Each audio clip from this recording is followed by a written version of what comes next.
Alrighty, we're all live, all set. All right, great, thanks, Owen. So my name is Paul Tagliaferri. I'm the chair of the Northborough Zoning Board of Appeals. It is August 27th, 2024, and it's past 7 p.m.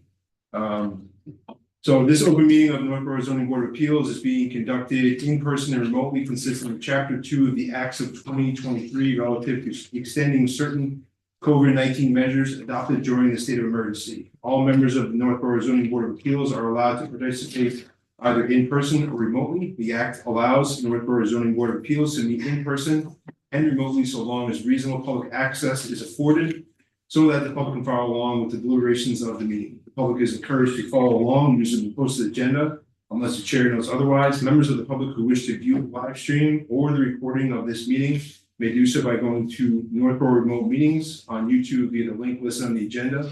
Ensuring public access does not ensure public participation unless such participation is required by law. This meeting will feature public comments. All right, so first up is the consideration of the petition of Dominic Vincenzino for a dimensional variance for placement of prefabricated shed within the side yard setback and rear setback of the property located at 9 Valentine Road, map 37, parcel 104 in the residential B zoning district. This application will be all right, great. So, Dominic? Yeah, hi everyone. Nice to meet you all. My name is Dominic Vincenzino, and like just said, I live at 9 Valentine Road. I've been a resident in Northborough for a couple of years now. Bought the house from my aunt and always visited, love the town. Yeah, thank you everyone for your time today. Yeah, so I guess, do you want to just kind of give us an overview of, the project that you're proposing, what exactly it is you're looking for, just kind of, give an overview of what you're asking for. Yeah, for sure. So today my property does have a shed, a little bit small, and it shares a family of mice with everything else that I have in there. It's actually rotted. So the reason why I'm looking to add a new shed with a little bit larger footprint is my mom recently moved in with me back in March of this year. She's handicapped and we need to store some ramps and some other things and also a little more space in my garage. So I wanted to get a larger shed to be able to accommodate that space. Economically, it just made sense instead of adding onto the home, just because financially it's a lot to add on more space versus just adding a shed. So we had visited a few places. Clover Farms out of Connecticut had a 12 by 20 shed that was pre-constructed. And it passes all the snow ratings with some slight modifications to the plan. But yeah, so I'm requesting that they place it within a 5-foot setback versus a 15-foot setback from the rear, and a 23-foot setback versus a 25-foot setback. In the side, which is the rear. The reason why I'm requesting a variance today is because I actually have a leach field in the middle of my property that the current shed is on, and it spans out. And there's some pictures too, but there are some trees with some large roots as well after that leach field. I'd have to take out the trees. I'd have to still maintain a setback from the leach field. I did reach out to a septic company. They request at least 10 feet, or they recommend at least 10 feet from the leach field just to keep that safe because they do have to dig down. And then, yeah, again, the roots. So with all that, that's why I'm here today to just request if we can get close to the line to follow the 5-foot side, which is standard for sheds less than 120 square feet, and then 23 foot from the rear, which is asking for 2 feet of relief.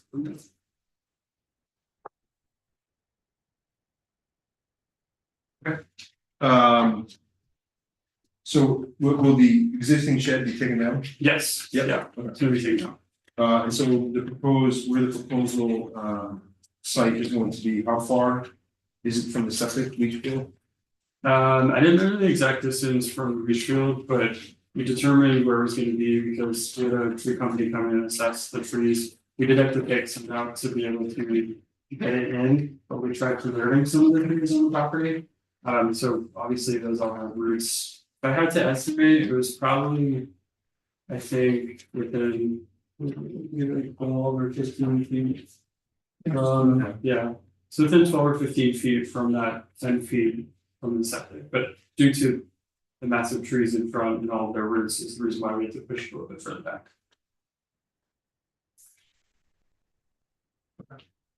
Are there any questions from the board?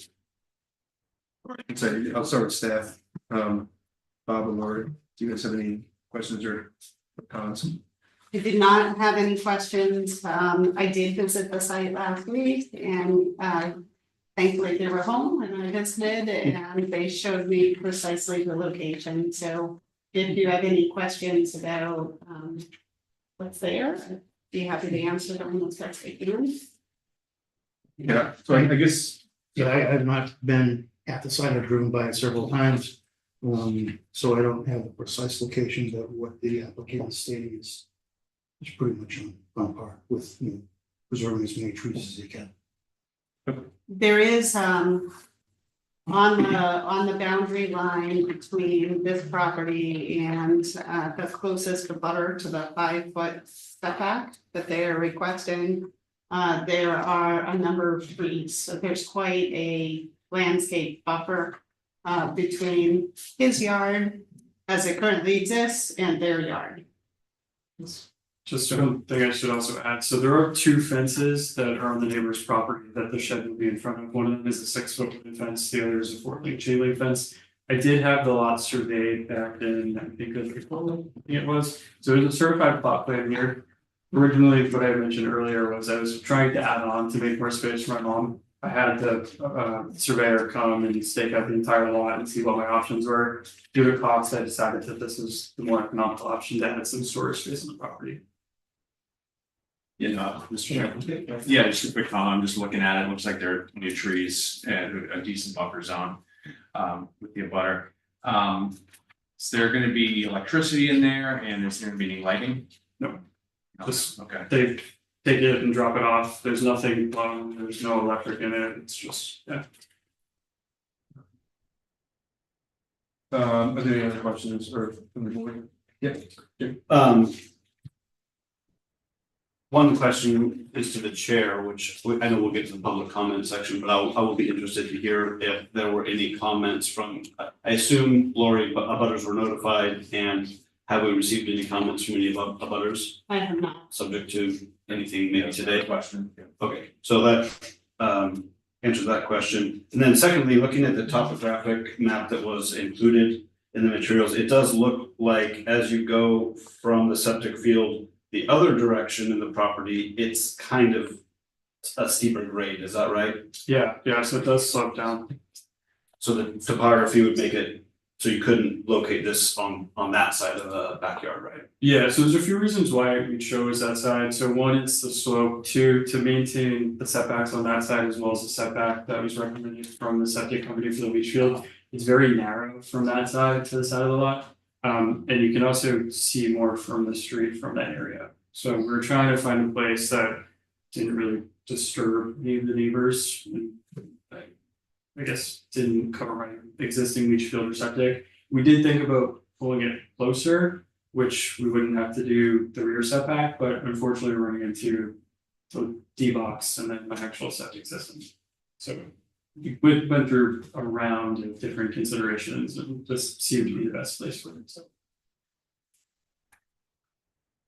And so is 0 Howard Street that parcel behind here, tucked behind, that has no frontage to Howard Street? I think that's it. Owned by the town. That's owned by the town. So 0 Howard Yep. and it's a butter, I think, are both owned by Vinfem Corporation. Okay. They have 2 lots and then there's a residential lot. Gotcha. So Vinfem Corporation, from what I found, it's a corporation out of Cambridge, Massachusetts, and I think they offer services for disabled and so on. Okay, and then your lot is essentially non-conforming right now, Yeah. or that's minimum width, and then you also have an easement, Yes, access easement. yeah, that's another reason why I actually don't place it further back. Yes. Obviously on here, but Yeah. I should have mentioned I just that, wanted so. yeah. Yeah, Okay. so the drain easement comes in from the side, so if you look at the front of the house, in the backyard, it's in from the side. All the way to the front, and then maybe 20 feet from the street from the house. Due to the water that comes down, you get water, you can literally see the river flow through the heavy rain, so that's another reason why I wanted to place it further from that, so it doesn't walk away. Okay, Mr. Chair, quick question, and I think I know the answer, but maybe Lori or Bob know. The 0 Howard Street, I was a little thrown off because that's not where 0 would be on Howard Street, but it seems to be that there isn't a building located there, so it wouldn't have gotten an address number, and that's Why All it's so un- zero in the system. That's correct, so all undeveloped land has 0 as its for the most part. There may be an exception here or there, but for the most part, it would just be identified as 0. So there could be several zeros on the same street. Okay, that was just helping my confusion when I was reading it. And so just to confirm, what you're looking for is 10 feet of relief from the side setback, and approximately 2 feet of relief from the rear setback. Okay. Are there any other questions from the board? So this is a public hearing. If there are any members from the public who wish to make a comment, either in person or online, please click the raise hand button on Zoom, or someone's here, person that wants to speak, can do so as well.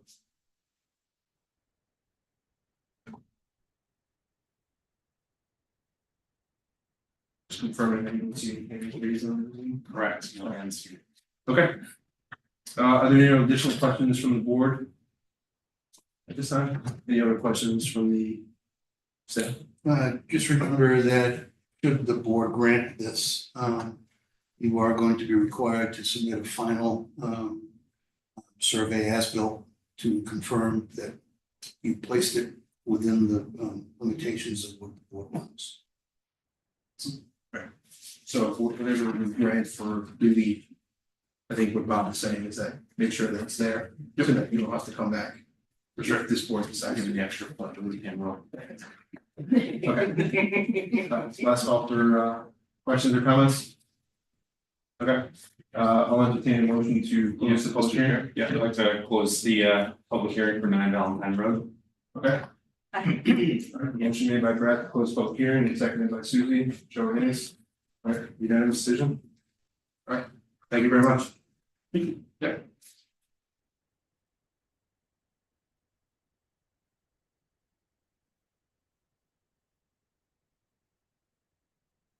First, I think You're welcome to stay if you want, you don't have to leave. I was gonna say, how does he know what happened? YouTube too. Yeah. Okay, he's gonna go home and watch. Watching your car. yeah, I think given the size of the lot, given the different topography with the hill that's on the left side of the property, the amount of vegetation between his property and the neighbor's property, and again, the narrowness of the property and the septic, I think that it is appropriate to grant the relief that the applicant is for. Yeah, Mr. Chair, no, I agree, and I mean, I think he, not that we're gonna put the applicant through the ringer, but made a case for hardship as far as. You know, it's not like I wanna put it there, it's like I have to put it there because of A, B, and C. Yeah. You know, so, I think it makes total sense to grant this. The relief. I agree. The application was very thorough, all the steps.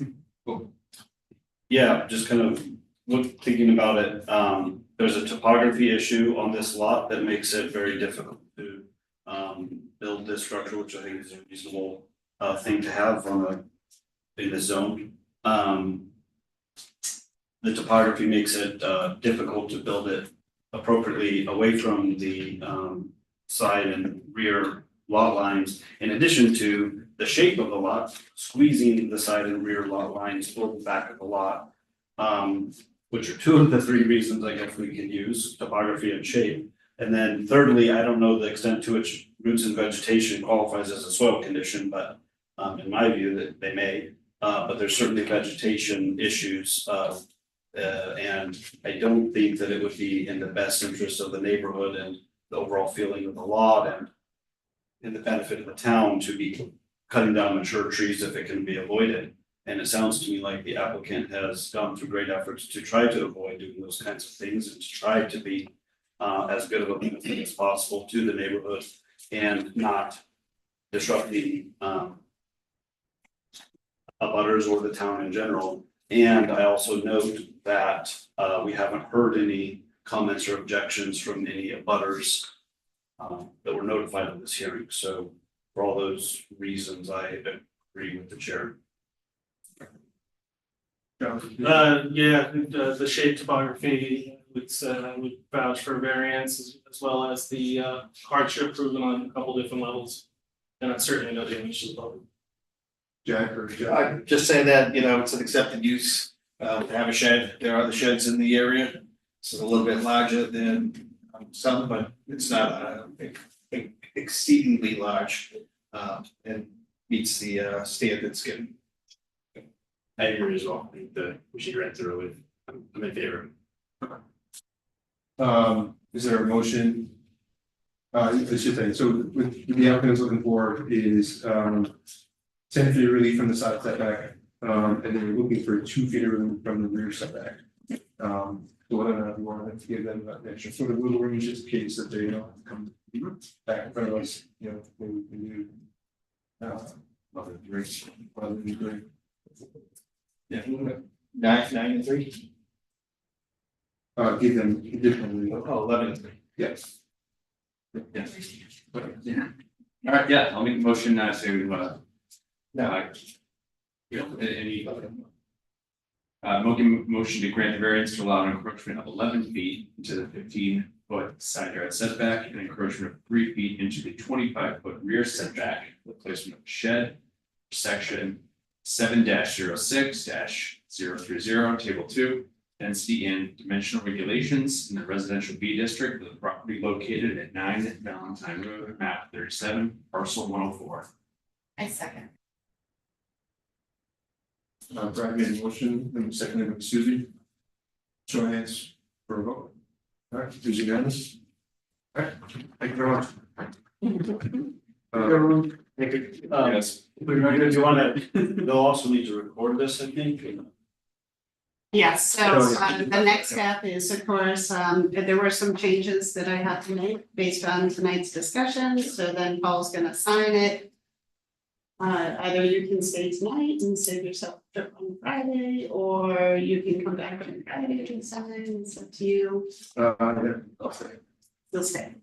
So then I'll put it with to the town clerk's office tomorrow, and then there's a 20-day appeal period. So once the appeal period is over, then you can install your shed. You can pick up a certified copy, have it registered, Worcester County Registry. Yeah. Okay, awesome. Thank you so much, everyone. Thanks. Take care. Thank you. Good night. Actually, I skipped over this, so I just want to introduce Jack Carney to the board. Jack, welcome. I should probably let off with that. I Thank you. apologize, that's my fault. Jack, you spent 17 years on the Grafton ZBA. You're also a licensed real estate broker and construction supervisor, and so I think it's a great add to the board as well. So just welcome. I did this kind of for everyone last time, but you weren't here, but welcome to the Northborough ZBA. Thank you. So next up on the agenda, when we do the consideration of minutes for the May 2024 meeting, is there a motion? Has everyone read the minutes, and is anyone have any provided comments back to Lori? Is there a motion to approve the minutes? Mr. Chair, I'd like to make a motion to approve the minutes as for May 28th. Is that? Yes. Yeah, 2024. Yeah. Is there a second? I'll second it. Is there a roll, just raise your hand for your votes? Can I make a point of discussion? I think Sure. the select board recently got in trouble for not doing this fast enough, so good on us for being fast enough. Yes. It's unanimous vote. So there was an email from Lori about a recent Affordable Homes Act legislation. I'll summarize it generally speaking, but it sort of loosens some of the guidelines for accessory home use that a resident can put on their property. It's probably doesn't necessarily directly attack this board, but I figured it was probably a good idea just to kind of have you just give like sort of an update what you've been hearing from town council, others, and sort of, just from a high level view, and if anyone has questions or feedback or anything. Yes, so thankfully we got this wonderful update from KP Law. So whenever there's new legislation that's passed that has impacts for our municipal boards, then they give us one of these wonderful updates that we pay very careful attention to. So one of the most interesting things about the accessory dwelling law is that now they are requiring all communities in Massachusetts to allow accessory dwelling units by right. So Northborough thankfully was already on that train. So already we allowed accessory dwellings by right. But they had some additional stipulations that we do not apply with. And there are really only two major ones. One has to do with the maximum, the minimum size of the unit. So what they say, what our regulations say is the maximum size is 800 square feet gross. And what they say, the new law says that it is based on a measurement of the principal dwelling, so single family home that's on the parcel, so it has to be either half the gross floor area of the principal dwelling or 900 square feet, whichever is smaller. So if you have a single family home that is only, say, 1,200 square feet, then the maximum size of the accessory dwelling is only 600 square feet. So that's an interesting twist. And then they also say that you cannot mandate that the property owner has to live in one of those units. So right now, our bylaw does say that.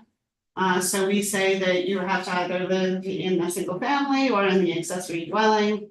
So we're going to have to amend our zoning bylaws, ideally in the spring, to comply with the law. So we'll have to delete that entirely. There are some things that were kind of unclear to me when I was reading the law. So of course I read the update and then I went straight to the act and I read the act. And it wasn't clear to me whether the town can dictate how the dwelling unit should be built. So right now, our bylaw says that it either has to be attached to the single family dwelling, or it has to be attached to an existing accessory building, like a barn or a garage. So I cobbled together some draft changes for discussion purposes with you as well as with the planning board. And I thought, and a third option is it could just be a standalone unit. So that is something that I believe the town has a choice over. So we could allow like a mini home on the lot with the single family, or I believe the law doesn't require that, so we could say that it has to be attached to one of those other structures. So that's something that we can talk about later on.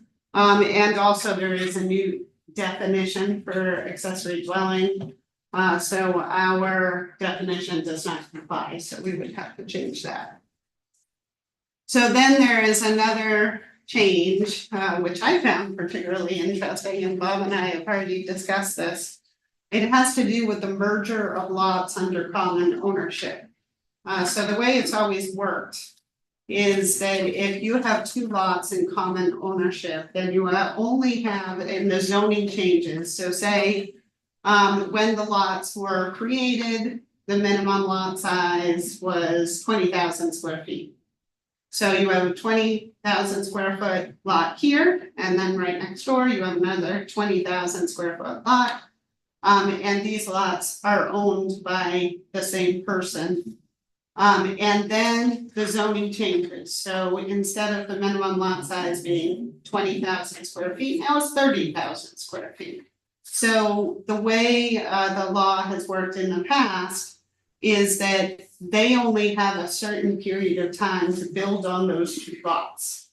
If they don't build within that specified period of time, then for zoning purposes, they merge together. So then instead of having two 20,000 square foot lots, now you have one 40,000 square foot lot. So they may exist as two separate lots on paper. So on the assessor's database, it's two separate lots. They may be getting two separate tax bills, but when they go to Bob to get a building permit, he says, well, you already got a single family home on the 20,000 square foot lot, so no, you're out of luck. You cannot build on the other lot, they merge for zoning purposes. So this the law changes that. So what this says is that no, those remain 20,000 square foot lots. So as long as those 20,000 square foot lots were conforming at the time that they were created, then they continue to exist as 20,000 square foot lots if a couple of things happen. One, those lots are in our single family residential districts. If they will be built with a single family home where the principal structure does not exceed 1,850 square feet of heated living area. It contains not less than 3 bedrooms, and it's not to be used as a seasonal home or short-term rental. So that has some pretty major implications, certainly for us, and not so much for you. So those are the most interesting ones that I found. There is another one that says if you have an inclusionary bylaw, so that means you have a bylaw that says that a certain number of units need to be affordable. We don't have a bylaw like that. We do in our new MBTA bylaw that was passed in the spring, we do have as a component of that an affordable housing set aside, but it's only for developments under that overlay district. But what the new law says is that we can specify that a certain percentage of those units are for veterans. So that's an interesting change. So those are pretty much the key points that I wanted to highlight. I will be attending a workshop, I believe on September 10th. And I did send the link to all of you folks. So if you are interested in attending, it's a free workshop. You just need to register, and certainly you are welcome to attend as well. If I can add to what Lori was saying, question's gonna come up, in terms of how many situations like this are existing in Northbrook. There are two that I know of that within the past couple of years has had some activity through my zoning interpretation request forms. Can I put a house on this piece of property, and up until this law came out, the merging doctrine applied, so they could not. So currently there are two properties in town right now that I've had some activity on. That doesn't mean we're limited to two, but those are the two that I am aware of. This whole thing about taking out the merger is kind of a reversal of the merger doctrine that was established back in 1980, 81, something like that. And at the time, if you were in common ownership with another piece of property, there was a big scramble out there to change the ownership model of the two pieces of property so that they could be protected. And the other lot, the smaller one, could be still labeled as buildable. So I'm not an attorney, but this seems to kind of negate that whole situation. My guess is that it's in response to the housing crisis, because there are fairly significant amounts of these situations where, you can put an 1,800 square foot house on it.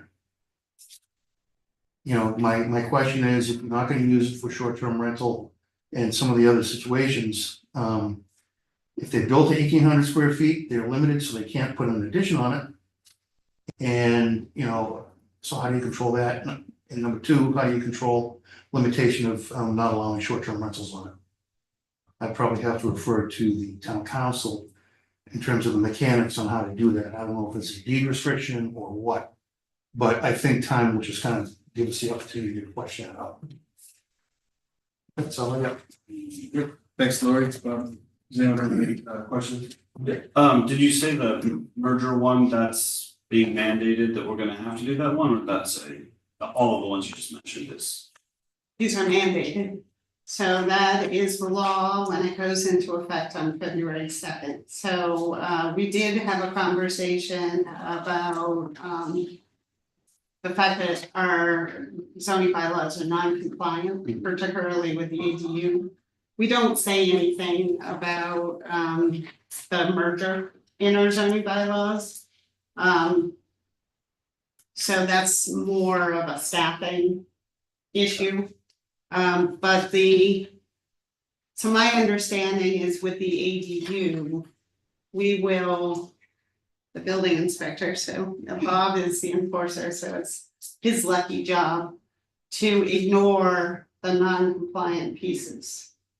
So even though it conflicts, so Mass General Law is more powerful than municipal law, so we either turn away from our own regulations and go with the state, or we risk challenge so appeals of his decision if we don't do that.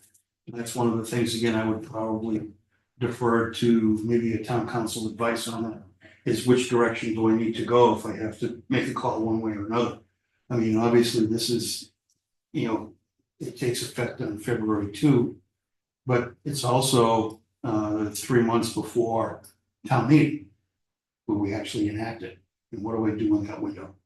So, that's another question that would probably pose to town council. My suspicion is probably go with what the state is requiring and let the chips fall where they may if somebody really wants to appeal it. And the appeal would be to you folks as the board. Right, but in that case, the appeal would be coming from what, like others or people agreeing as opposed to the actual applicant? Probably the applicant. They got denied Yeah. something. Right, but if you're saying you're gonna go with the state, right? Yeah. Can I just make a quick comment? Because I don't know where our conversation fits into how the warrant articles are going to be presented to the select board eventually and all of that. So speaking just as one voice here, it seems to me that the intent of the state law is to increase the availability of housing units, including by increasing the number of ADUs that are allowed under the applicable zoning laws. I think that's a great idea. I also think that, this one guy's opinion, I think anything the town is doing to limit or get in the way of multi-generational living, a family that wants to have grandparents living there and helping take care of children, or a disabled family member who may want to live separately. I think anything the town does that makes that harder is not something I'm a fan of, period. And so my next comment starts from that. So I would say, if I were making rules in C, I wouldn't have the or 900. I would say, if someone has a 4,000 square foot home with a 2,000 square foot basement, they can convert that 2,000 square foot basement into grandma and grandpa's home, and the town is not going to get in your hair about it. But under this reading, that wouldn't strictly be allowed. One of the things to remember is that the intent of the accessory dwelling unit is for it to be subservient to the use and the size of the new dwelling. And if you have, say you have an accessory dwelling unit that's big enough to say have 3 bedrooms, that's a second family. And that's not the intent of the ADU. So I think it's prudent, again, just my opinion, but keeping in the spirit of what the ADU represents. It's not a second family unit like a duplex. Okay, it's a subservient, smaller housing unit for, just like you said, grandma, grandpa, a sick individual. We just had one finally approved on the finishing here in town on Summer Street. Yeah, yeah. Okay, that particular situation followed the rules of current print. Okay, it was attached to pre-existing structure, which is a garage slash barn. And there's no definition of how it's attached, so I said, make a pergola. And that's attached, so, but the situation is this, the mom and dad have been living in that property for a long time. They built the ADU for themselves, so that the owner's younger family, now adults with a family, can move into the main house. Okay, as it turns out, the gentleman who's moving into it is on hospice at home, so you know, he may not have a whole lot of time to enjoy it, but it's kind of a modernistic structure. There's no design review required for a single family or an accessory single family. But you know, the inside is very comfortable. It's a 1 bedroom with a very, very small office. It's built on slabs and there's no foundation, no basement. It's very comfortable. And again, accessory dwelling unit is no longer called an in-law apartment because it's not just for in-laws anymore. It could be for a student that comes home from college, he needs a place to stay. It could be for somebody who, you know, is who builds one of these things and offers it out for rent to, say, a Tufts vet school student. Okay, to make some more income from the property. So that's one of the reasons why you see ADU in an in-law apartment. Okay, keeping in mind that all ADUs still have to conform to the state building code. You know, 2 separate means of egress. There can be no direct communication from the main living unit to the ADU. Otherwise, it's just an addition. So, I think this is pretty wise in terms of, you know, what they did. I understand the intent. I do think it's important to keep the ADU subservient to the main structure. But then again, you know, if you're at 900 square feet, you can still get a decent size. You can still squeeze a 2 bedroom in there. And I agree and appreciate everything you said. I'm just saying that it doesn't negate that a 2,000 square foot space is subservient to a 4,000 square foot space, and maybe grandma and grandpa want to have a little hobby room where he can do woodworking or something that complies with zoning. You know, and I just don't think it's for the town to say how big grandma's little space can be, and it can't be bigger than 900. That's where I'm coming from. I'll probably be speaking to the board when they're considering the language, but I'm just telling you where I'm coming from is I don't think it should be limited to 900 square feet. I think half of the main principle makes sense to make it subservient, but I think the 900 is kind of arbitrary. That's just my opinion. I'll quit talking about it and let us move on. Okay. Great, thank you guys, appreciate it. Are there things that everyone needs to bring up? Susie, announcements on, yeah. I had my last town concert this weekend, Sunday, and it's at a new location. We were asked to do the first concert at Complex. So it's at the high school, and we have Lauren Diamond and Fred Abatelli and Annalise. And the music includes, which are special performers that will be with them. We will have Northborough House of Pizza. We will have after Smash Burgers. We will have Yeoman's, Yummy Mummy, and no face painters, but still come. So we would love to see everyone 5 o'clock. So we are the first concert though at Complex, so we're thrilled about that. What day is this weekend? Sunday. Sunday. But that's my announcement for. Cool. Thank you, Paul, for always remembering Sure. my other town announcements. Does anyone else have any other questions or comments? Yeah, question, Lori, are we gonna get an updated bylaw book? You know, that's a hot button question. Is it? Okay. You would think that we would have had it long ago, and I am anxiously awaiting it myself since my book is falling apart. I don't know what the holdup is. Okay. They've had, so the changes were sent to ECO. I actually incorporated them into the bylaw book myself. But what we've been told is we need to get the official version from E-code. And then we can send it to the printer and it should be all set. So these are the 2023 changes. So the 2024 changes have not yet been approved by the Attorney General's office, so we cannot yet incorporate those.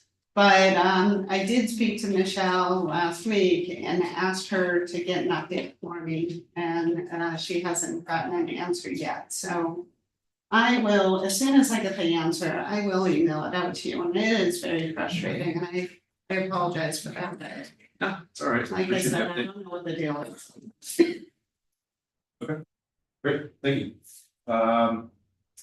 Mr. Chair, would you like a motion to?